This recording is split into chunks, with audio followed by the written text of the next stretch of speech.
Hello guys what's up, कैसे हैं आप सब।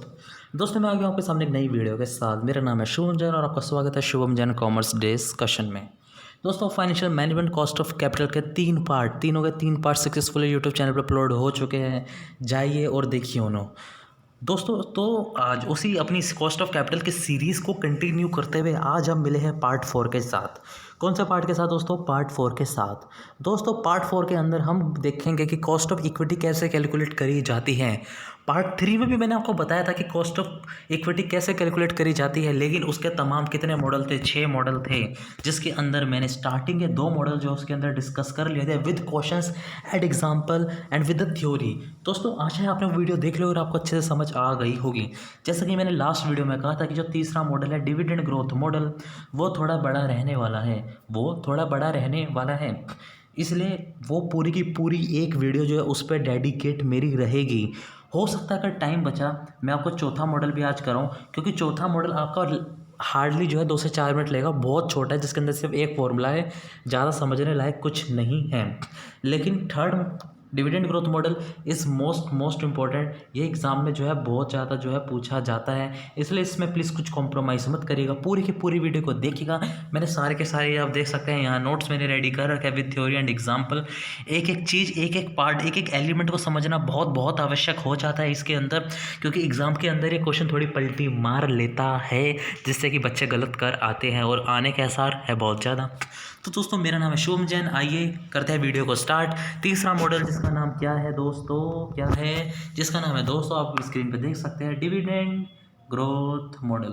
पहला एंड दूसरा हमारा हो चुका है जी दोस्तों। डिविडेंड ग्रोथ मॉडल जो कि बहुत इंपॉर्टेंट मॉडल, आइए चालू करते हैं। आखिर डिविडेंड ग्रोथ मॉडल आप इसे समझते क्या हैं दोस्तों? सबसे पहले बात करते हैं कि डिविडेंड क्या होता है। आपको पता है जो इक्विटी शेयर होल्डर्स होते हैं, इक्विटी शेयर होल्डर होते हैं, जब वो पैसा इन्वेस्ट करते हैं किसी कंपनी में और बन जाते हैं क्या, इक्विटी शेयर होल्डर, तो उनको क्या मिलता है? उनको बदले में क्या मिलता है? उनको कंपनी देती है dividend. Dividend is a part of a profit. क्या डिस्ट्रीब्यूट करती है? डिविडेंड। तो शेयर होल्डर बोल रहे हैं कि डिविडेंड दो, लेकिन with the growth of a company. जैसे जैसे आप कंपनी में ग्रोथ हो रही है, अगर मार्केट प्राइस ग्रो हो रहा है किसी भी किसी भी कंपनी के शेयर का, तो उनको डिविडेंड में भी ग्रोथ चाहिए, उनको डिविडेंड भी ज़्यादा चाहिए। इसी का नाम है डिविडेंड ग्रोथ मॉडल। आइए दोस्तों देखते हैं इसकी डेफिनेशन क्या कहते हैं, उस हिसाब से इसका फॉर्मूला देखेंगे और फॉर्मूले के हर एलिमेंट को समझेंगे।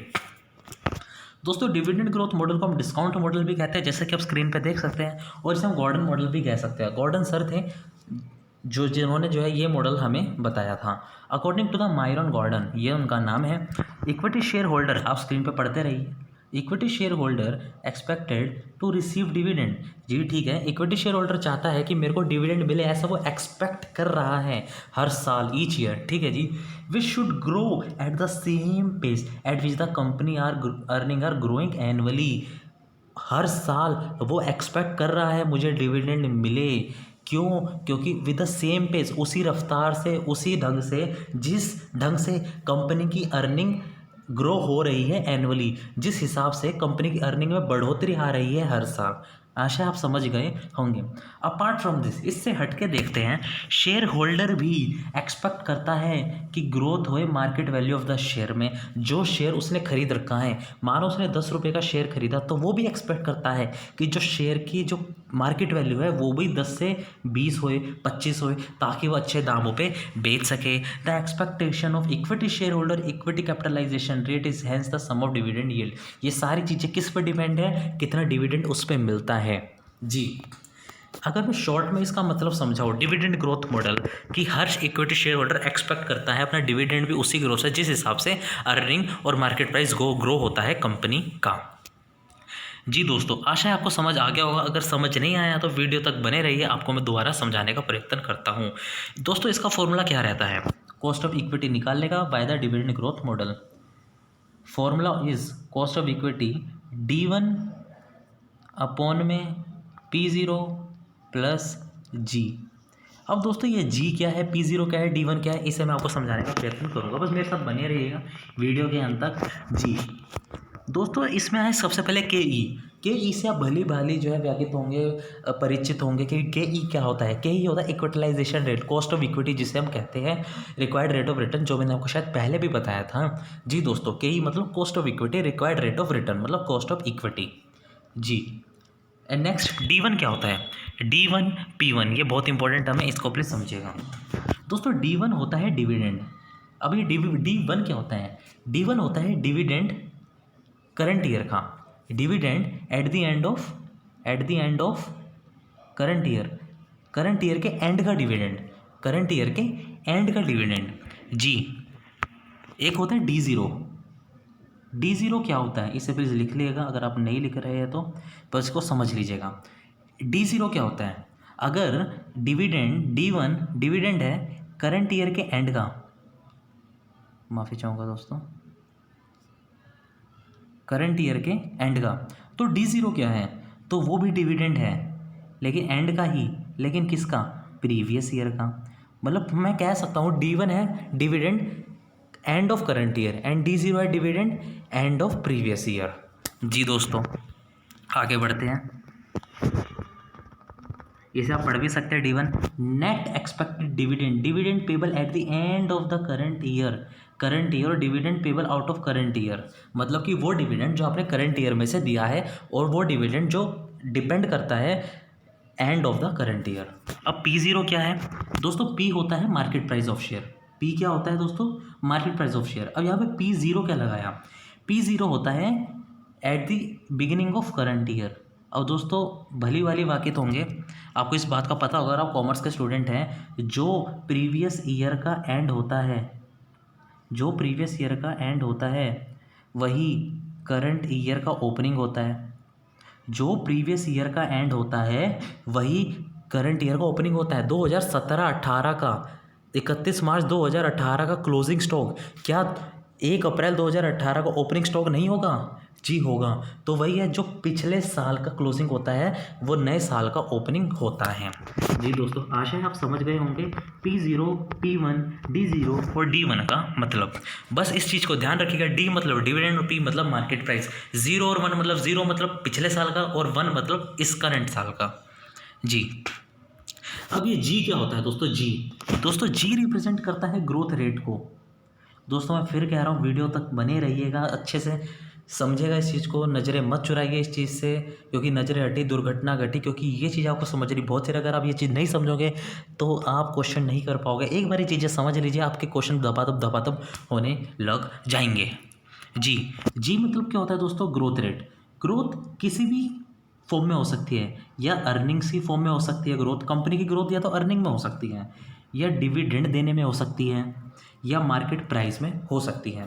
तो दोस्तों जैसा कि मैंने आपको बताया था, D0, D1, P0, P1, इनके बीच का डिफरेंस क्या होता है?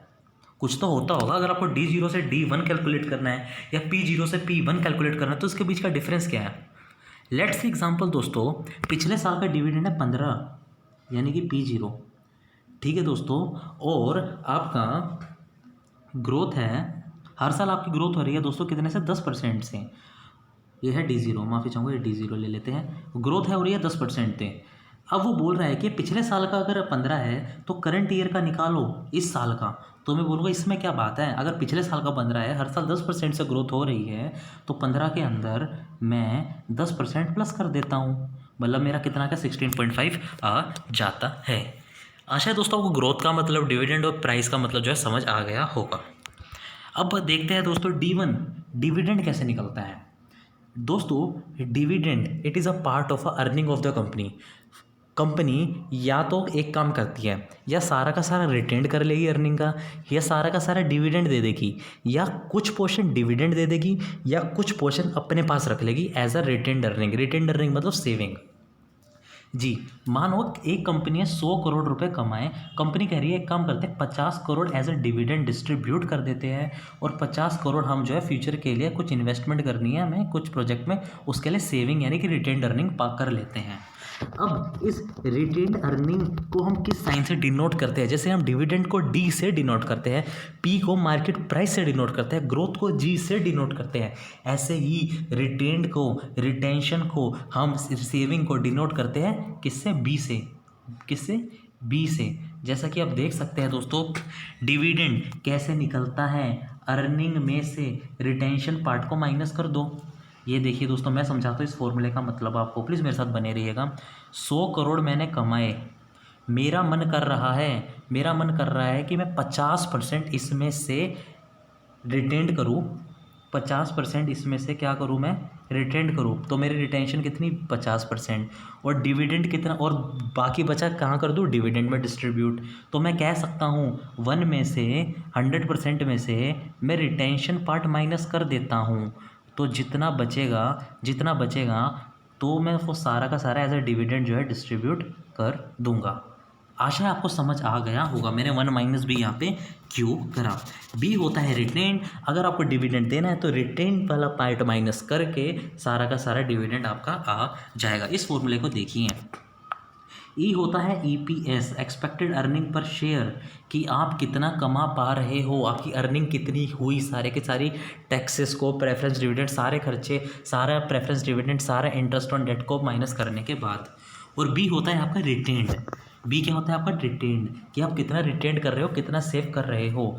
बी को आप रिटेंशन रेशियो भी कह सकते हो। जो मैंने 50% निकाला वो रिटेंशन रेशियो है। अब आपकी रिटेंशन रेशियो कैसे निकल सकती है? उसके काफ़ी सारे तरीके हैं, जैसे कि EPS माइनस DPS अपॉन में EPS।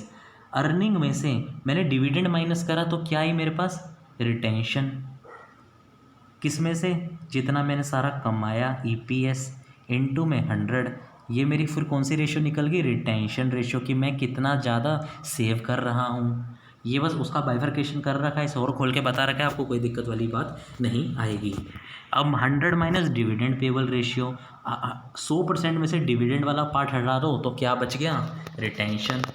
अगर मैं साफ शब्दों में बोलूँ, earning is equal to dividend plus retention.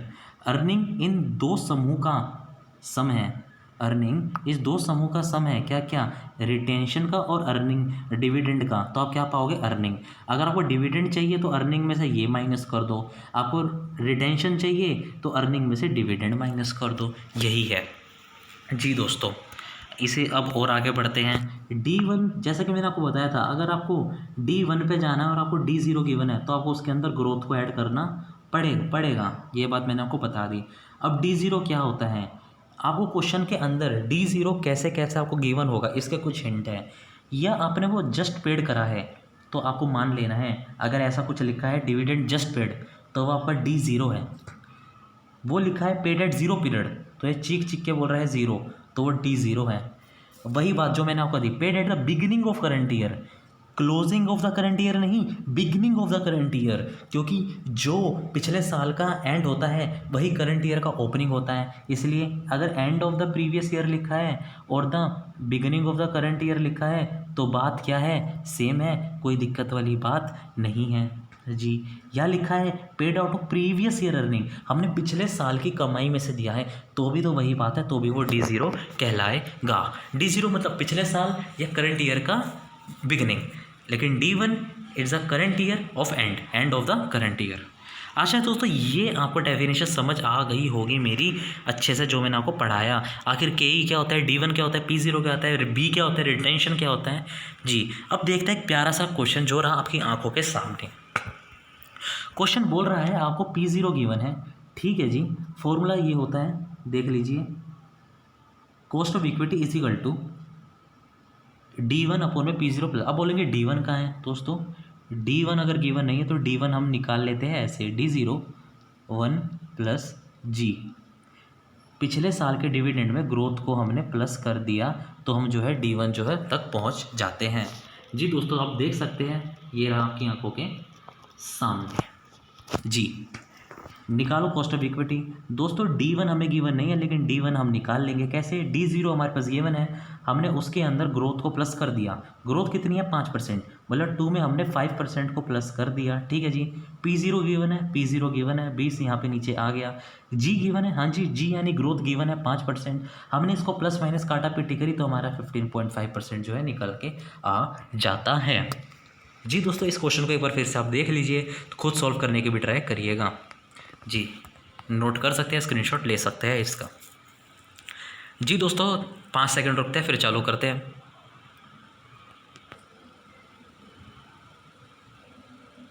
आशा हो गया होगा दोस्तों। अब बढ़ते हैं हम नए क्वेश्चन की तरफ, जिससे कि आपके कॉन्सेप्ट और ज़्यादा जो है क्रिस्टल क्लियर हो जाएंगे।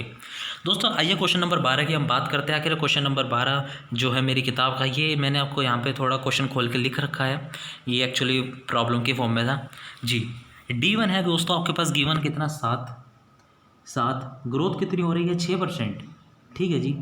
B यानी रिटेंशन रेशियो है 30%, कॉस्ट ऑफ इक्विटी है 10%। अरे कॉस्ट ऑफ इक्विटी तो गिवन है, फिर ये क्या कैलकुलेट करने को बोल रहा है दोस्तों? ये कैलकुलेट करने को बोल रहा है EPS यानी कि अर्निंग पर शेयर। वो कैसे निकलता है दोस्तों? दिमाग लगाना पड़ेगा आपको, क्योंकि ये आप ही का क्वेश्चन है। दोस्तों मैंने आपको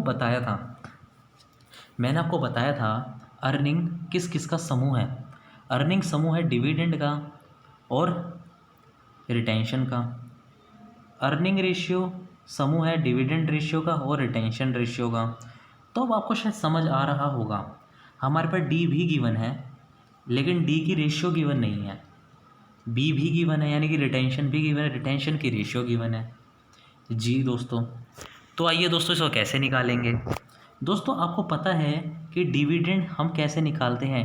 डिविडेंड है अर्निंग में से जब हम सारी की रिटेंशन माइनस कर देते हैं तो हमारे पास डिविडेंड बचता है। ये बात आपको क्लियर है? Dividend is equal to earning का रिटेंशन वाला भाग माइनस कर दो तो डिविडेंड निकल जाएगा, जैसा कि मैंने आपको पीछे बताया था। तो डिविडेंड आपके पास कितना गिवन है? 7। अर्निंग नहीं पता, लेकिन रिटेंशन रेशियो तो गिवन है ना, 1 माइनस 30%। कितनी? 30%। कितनी है दोस्तों? How much? कितनी है दोस्तों? ये है आपके पास दोस्तों 30% जी। तो अब देखिए क्या आएगा। जैसे कि मैंने क्वेश्चन सॉल्व करा, D1 में वाला फॉर्मूला लगाया मैंने, E1 माइनस 30%, तो मेरी एक्सपेक्टेड अर्निंग इसको काट पीट के कितनी आ गई दोस्तों? ₹10। कितनी आ गई मेरी अर्निंग पर शेयर आएगी E। आशा आपको ये समझ आ गया होगा जी। बस इस चीज़ को आपको ध्यान रखना है कि earning is a combination of dividend plus retention, और ये फॉर्मूला आपको याद रखना है। अब बोल रहा है जी, अब ये बोल रहा है आपको R निकालो। R होता मतलब क्या होता है दोस्तों? R मतलब होता है रिक्वायर्ड रेट ऑफ रिटर्न। ये वो वाला नहीं, अरे वो वाला रिटर्न नहीं, ये वाला नहीं, दूसरा कि हमें इस पर कितना रिटर्न आया। अरे ये दोस्तों मैं आपको पीछे दिखा देता हूँ फिर से।